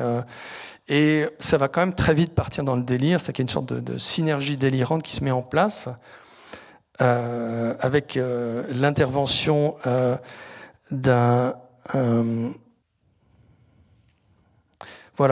un ethnologue un peu particulier qui s'appelle Hermann Witt, qui, fruit de ses travaux, est absolument convaincu qu'existait donc autrefois, dans le contexte paléolithique, dans le Grand Nord, une population, un peuple d'individus grands et blonds qui auraient découvert le monothéisme, qui auraient découvert le langage, qui auraient découvert toute une série d'apports majeurs qu'ils auraient légués à la Grèce avant de disparaître dans l'Atlantique. Donc ce sont les fameux Atlantes de l'Atlantide, emportés à Heligoland. Et le reliquat en fait, de ces Atlantes aurait servi de base au développement en fait, de la race germanique. C'est un peu le concept. Et sur la base de ce concept, eh bien, Hödger va se mettre en chantier et va produire un bâtiment complètement fou qui s'appelle la Maison Atlantis, avec, vous le voyez, là, une rampe d'escalier absolument magnifique, qui monte à la salle du ciel, Himmelsaal, en fait, le paradis, qui est donc un lieu qui pourrait être un lieu de pratique religieuse, éventuellement, pour un culte panthéiste ou assez extraordinaire, assez mystérieux, avec des allures de décors de cinéma.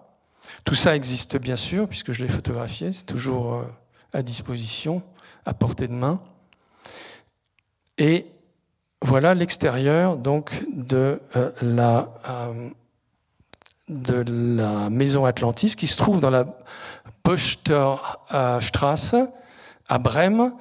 Ces photos sont des photos d'époque, puisque tout ça a été à peu près détruit par les bombardements à la fin de la Seconde Guerre mondiale. Boechterstrasse donc, avait été rachetée quasiment dans son ensemble par Roselius, qui avait donc mis en place cette architecture hanséatique très, très, très puissante. Et alors le clou, c'était quand même cette extraordinaire sculpture en bois que vous voyez sur la gauche. Hödger avait donc commencé sa carrière comme ébéniste en travaillant sur l'étude en fait des productions artistiques saxonnes et de Westphalie médiévale. Et ils produisent donc cette chose, ce crucifié, qui en l'occurrence n'est pas le Christ, mais Odin.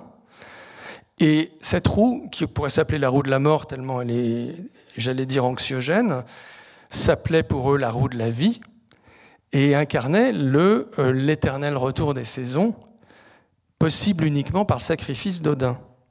Alors l'énorme problème, c'est que ça faisait très très peur aux enfants.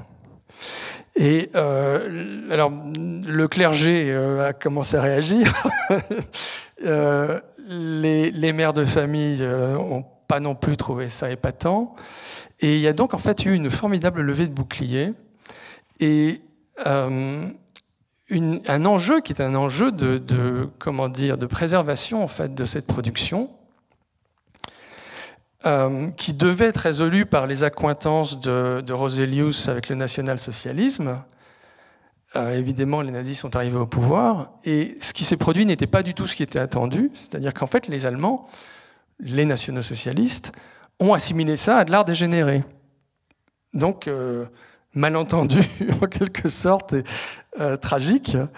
Et ça c'est donc... Alors, ce qui est assez curieux, c'est qu'en fait, la volonté de faire disparaître la chose était très très marquée. De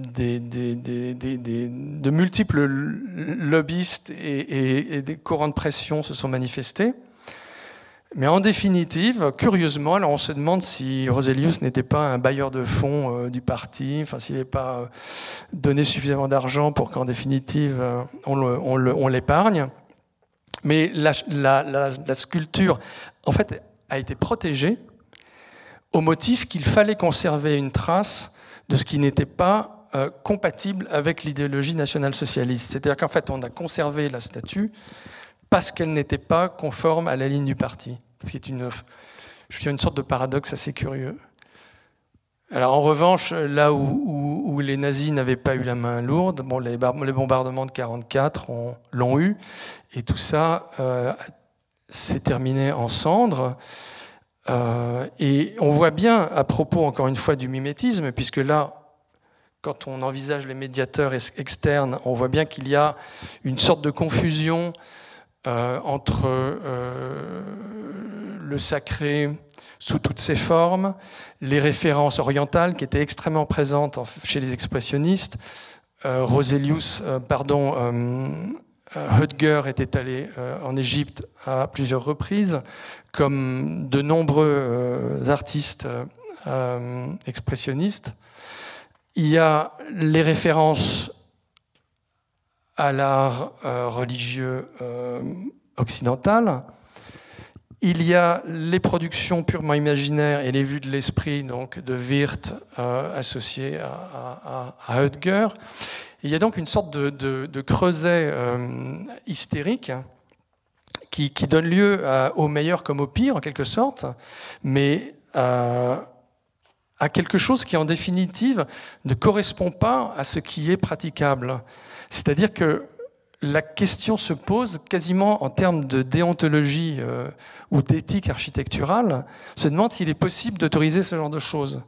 Puisqu'au fond, je vous l'ai dit la dernière fois, l'un des problèmes de l'architecture, c'est que c'est une parole sans réponse. Vous voyez, elle est intransitive, elle s'impose. Donc ça, c'est une forme de violence, c'est une manifestation violente en quelque sorte. Et moi, je trouve ça extraordinaire, mais je conçois qu'on puisse être tout à fait réfractaire. Et ça donne lieu à un malentendu, à un rejet, ce qui a été le cas d'Hödger, qui en fait a terminé sa vie en exil en Suisse, rejeté par les Allemands pendant la guerre parce que producteur d'un art dégénéré, et déchu de toute forme de considération après la guerre pour accointance avec le nazisme, vous voyez. Donc une fin qui n'était pas très heureuse pour un artiste qui en revanche était très clairement extrêmement inspiré. Alors là, dans le registre en fait de la fantaisie et de la, comment dire, de l'expression vernaculaire, de l'idiosyncrasie nationale, on est dans un registre qui est quand même plus facile à consommer, qui est celui de l'art nouveau russe. Les néo-russes ont vu le jour en fait à la fin du 19e, au début du 20e, et évidemment ils vont disparaître avec la Révolution, mais ils ont développé un style qui est donc éventuellement assimilable, encore une fois, ou en tout cas visiblement sur le terrain des passerelles associées à ce que faisait Arts and Crafts, ou même d'ailleurs les artistes de Worpswede qu'on a évoqués à l'instant, dans une logique qui est à peu près comparable, c'est-à-dire en fait une sorte de polyvalence artistique de la part d'individus qui sont généralement impliqués dans les arts appliqués, c'est-à-dire qu'ils sont peintres, ils sont céramistes, ils sont verriers, et ils s'essayent à l'architecture. Et non seulement ils sont généreux en quelque sorte du fait, j'allais dire, du spectre très ouvert de leurs activités, mais en plus ils sont pédagogues, c'est-à-dire que dans le cas de la Russie, comme à Worpswede ou chez les Écossais, il y a une volonté d'associer, de travailler d'abord en groupe, en collectif, et d'associer en fait la population locale, de faire passer en quelque sorte le savoir-faire artisanal, donc auprès d'un certain nombre d'apprentis généralement issus de milieux relativement défavorisés, toujours avec cette même imprégnation locale, cette même fascination pour la nature et ce même respect pour le folklore et les valeurs traditionnelles en quelque sorte. La particularité des néo-russes, on peut les appeler comme ça, c'est qu'ils ont été très largement financés par les vieux croyants. Alors les vieux croyants sont des Russes schismatiques, des orthodoxes schismatiques qui, en fait, au XVIe, XVIIe siècle, refusent les transformations liturgiques qu'impose la couronne et fuient, en quelque sorte, se réfugient soit dans le Grand Nord, le Grand Est ou l'Ouest, puisqu'en fait, il y a des populations résiduelles de vieux croyants, ce qu'on appelle les raskolniki, de vieux croyants en fait en Estonie par exemple. Raskol étant le schisme. Et ces gens-là, persécutés donc, n'avaient pas le droit de construire de lieux de culte. Il y avait quelques lieux de culte, mais c'était en quelque sorte des lieux clandestins. Et l'interdit est levé par Nicolas II. Pour une raison simple, c'est que les raskolniki, en fait, les vieux croyants, avaient, pour des raisons que je ne peux pas expliquer, accumulé un capital considérable et étaient en fait un élément moteur sur le terrain de l'évolution industrielle du pays. Il y avait des marchands richissimes, des vieux croyants richissimes, et ces gens-là, en fait, on leur a évidemment à un moment donné lâché la bride. Ils ont commencé à retrouver un certain nombre de libertés, en tout cas des libertés de culte, et se sont mis à financer, en fait, sur le terrain du mécénat, un certain nombre d'artistes, ce qui a permis de faire, de développer, qui a permis l'éclosion d'un style qui est donc propre à l'époque. Vous voyez là, par exemple, alors il y a deux centres majeurs. Il y en a un qui se trouve aux alentours de Moscou qui s'appelle Abramtsevo, qui était financé par un marchand qui s'appelait Mamontov.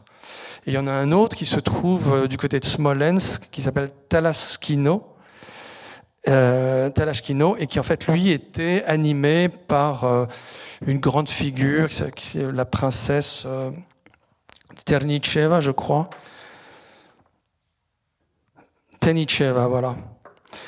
Et ces mécènes, donc, ont permis une production qui est tout à la fois associée à la volonté d'exhumer, en quelque sorte, de ressusciter, de faire remonter à la surface, à la volonté donc de donner jour aux racines slaves, et par ailleurs à la volonté d'être en quelque sorte dans l'innovation, porteur en fait des valeurs les plus contemporaines du moment.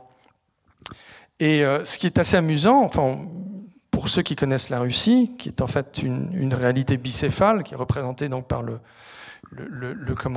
à deux têtes, qui est tout à la fois tourné vers l'Est et vers l'Ouest, ça, c'est évidemment clairement une sensibilité qui était tournée vers l'Est, qui était tournée vers cette identité propre au monde russe. Et qui est opposé donc à des productions qui à l'époque voyaient le jour, qui étaient beaucoup plus précisément éclectiques en quelque sorte, en termes de sensibilité architecturale, et au fond beaucoup moins heureuses. Mais vous voyez que par exemple, là il s'agit d'une œuvre de Kandinsky, des gens comme Kandinsky, qui donc sont associés quand même à l'art moderne, étaient impliqués en fait dans cette aventure. Alors là, vous voyez la passerelle entre la peinture et l'architecture. Puisque là, ce que vous voyez à gauche, c'est une peinture de Vasnetsov, Cyrine et Alkonost, c'est-à-dire ce sont deux personnages du folklore russe, deux femmes oiseaux, l'une pleure, l'autre rit.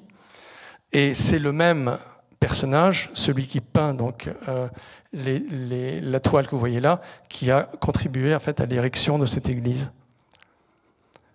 Ça, c'est une église qui se trouve, elle, à Talashkino, je crois. Voilà, de Sergueï Malioutin, qui lui aussi est un peintre, vous voyez, le Christ monumental. Et on retrouve un peu les mêmes effets que dans l'univers de Goethe ou chez les expressionnistes, c'est-à-dire une sorte de, comment dire, d'infatuation dans les formes, de dilatation, comment dire, d'excès délibéré qui, encore une fois, appuie les effets esthétiques, donne une puissance, donne un impact sensible. Pour la petite histoire, c'est Malioutin qui a inventé, par exemple, les matrioshkas, les petites, vous savez, les petites poupées en bois qui s'emboîtent les unes dans les autres. On pourrait imaginer que ça sort de la nuit des temps. Eh bien non, c'est un passé réinventé. C'est un passé qui voit le jour au début du XXe siècle. Et ça, c'est quelque chose qui, évidemment, est encore une fois très présent dans l'architecture, qui renvoie à ce que Paul Ricoeur appelle la configuration, c'est-à-dire que l'architecture contribue à recomposer, à réécrire en quelque sorte l'histoire, recomposer le passé. Et là, c'est un passé qui est un passé évidemment de fable, un passé imaginaire, et qui évidemment n'a duré qu'un temps.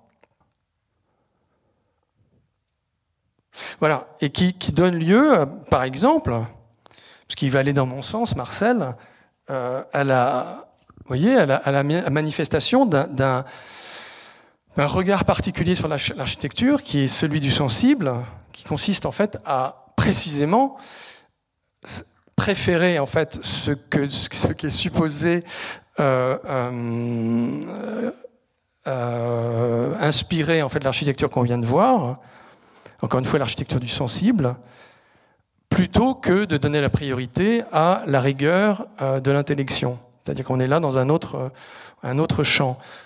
Ce qui est évidemment tout aussi recevable que le discours antagoniste. Il ne s'agit pas de choisir un camp, mais de voir en fait comment, encore une fois, la sensibilité adossée à une culture va en quelque sorte conditionner des choix qui sont des choix esthétiques. Donc ça, c'est une petite église qui se trouve, elle, en Ukraine, financée par un marchand qui, lui, avait fait fortune dans le sucre. Pour la petite histoire, par exemple, parce que vous connaissez ce nom-là, Tretiakov était un vieux croyant. C'est-à-dire que le musée Tretiakov, qui était en fait une des plus grandes collections de Russie, un des musées les plus extraordinaires, les deux musées Tretiakov d'ailleurs, en fait, sont nés de l'investissement initial de ce marchand Tretiakov, vieux croyant. Donc là, je vous montre cette église parce qu'en fait, elle est le produit d'Alexei Choussev. Alexei Choussev, si vous ne le connaissez pas, c'est un architecte majeur associé à la période soviétique. Et il fait ça, il produit ça à peu près 10 ans, même pas, que dis-je, 4 ans avant la Révolution. Donc dans un style qu'il va évidemment totalement... Il en a fait d'autres, j'ai choisi celui-là, mais il a travaillé en fait dans ce registre qu'il va évidemment totalement abandonner, prendre un virage à 180 degrés, à partir du moment où la Révolution aura eu lieu. Et donc c'est ce même Alexei Choussev qui a produit ce bâtiment que vous connaissez tous, qui est le mausolée de Lénine, en fait. Et donc ça, c'est dessiné en 1924, à peu près 10 ans après l'autre. Et l'essentiel, c'est de comprendre, enfin, c'est de faire le constat qu'on peut produire intellectuellement un virage aussi considérable. Vous voyez ? Qu'on peut passer d'une sensibilité radicalement différente de celle que l'on pratiquait auparavant. Et donc on voit bien, encore une fois, que, puisque l'idée initiale, c'est que nous sommes en quelque sorte, par le truchement en fait, de la logique mimétique, tributaire en fait, du contexte, de ce qui nous est en quelque sorte imposé par l'autre, on voit bien qu'effectivement le virage est radical.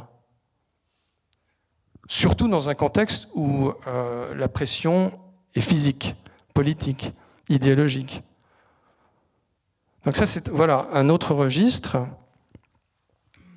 Puisqu'au fond, ce que je vous montre là, ce que je vous ai montré avec la maison Atlantis et la production des néo-russes, c'est, comment dire, la production, la mise, la scénarisation en quelque sorte, la scénarisation d'une vision idéologique, d'une philosophie, d'une perception que l'on veut imposer. Il y a donc une intention objective d'infléchir en quelque sorte le cours de la pensée collective, de l'inconscient collectif.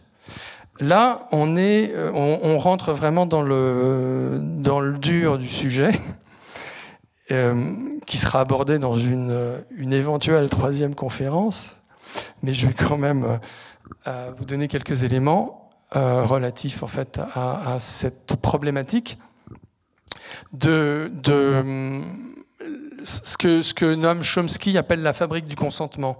C'est-à-dire en gros, comment est-ce que, encore une fois, on va en quelque sorte conditionner, sculpter, forger, mettre en forme une vision compatible avec celle du pouvoir.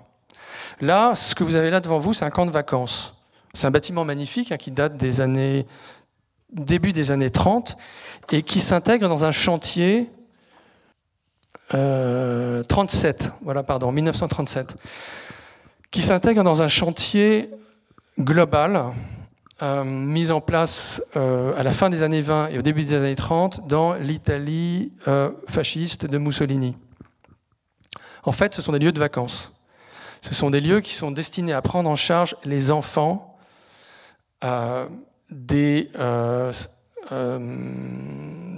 employés d'un certain nombre d'entreprises, dans une logique qui est celle du corporatisme fasciste. C'est-à-dire que chaque entreprise, comme par exemple la Fiat ou d'autres, produisent, financent des lieux de vacances qui sont des lieux de vacances où les enfants, encore une fois, qui relèvent en fait de la sphère d'influence de l'entreprise vont en fait être en quelque sorte embrigadés et où on va leur imposer une vision qui est une vision autorisée, la vision dominante, la vision que le régime veut imposer. On fait pour ça appel évidemment à des architectes de grand talent qui sont souvent issus du futurisme, qui produisent des objets qui sont des objets extrêmement audacieux à l'époque, parce qu'en fait c'est un laboratoire littéralement de création architecturale, à la croisée d'un certain nombre d'impératifs et de postulats. D'abord, la prise en compte des théories hygiénistes, la nécessité de gérer le dopo lavoro, c'est-à-dire en fait les temps morts, les temps libres, de ne pas laisser l'individu en fait livré à lui-même, mais véritablement, encore une fois, le faire participer à l'effort collectif. Et tout ça dans le nord de l'Italie, le plus souvent sur le littoral, le nord de l'Italie parce qu'à distance relative en fait des entreprises, à courte distance des entreprises, des centres industriels majeurs. Et voilà, on apprend le collectif à l'individu. Vous voyez là par exemple cette tour, la tour de Marina di Massa, qui s'appelle à l'époque, c'est la colonie Edoardo Agnelli, voilà, construite par Vittorio Bonadè Bottino en 1937, qui a participé en fait à la production de ce qu'on appelle le Lingotto, qui est en fait le bâtiment de la mythique associé à l'entreprise Fiat à Turin et qui a une sorte d'autodrome en fait sur cette terrasse. Et la production, là, vous la voyez, elle est extrêmement originale, elle est extrêmement audacieuse, puisqu'en fait, vous avez une structure hélicoïdale qui monte sur 24 mètres, je crois, il me semble, et vous voyez alors, le même bâtiment, à peu près dans le même esprit, a été produit dans une station de sport d'hiver à Sestrières. La photo que vous voyez en bas à gauche, elle est relative au bâtiment de Sestrières. Mais bon, la structure est à peu près équivalente, donc je vous ai montré, j'ai choisi en fait, de l'exposer pour que vous compreniez en fait, le mode de fonctionnement du bâtiment. Et donc vous avez cette rampe hélicoïdale qui ressemble à une rampe de garage, ou si vous êtes plus inspiré ou plus sensible, on peut l'assimiler éventuellement au Guggenheim de New York. Et dans des espèces de, vous voyez, des cellules, on installe les enfants. Mais ce qui est important, ce qui est essentiel, c'est que les enfants sont entre eux, les enfants apprennent, encore une fois, la vie en communauté.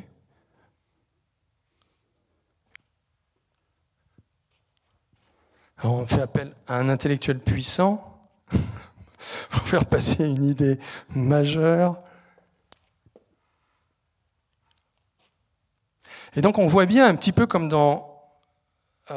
chez les étourneaux en fait, de la murmuration, que la dynamique est une dynamique collective. Elle l'est toujours, mais elle est encore plus particulièrement dans le contexte, évidemment, d'un système totalitaire.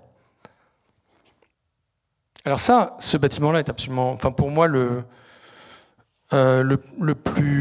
plus séduisant,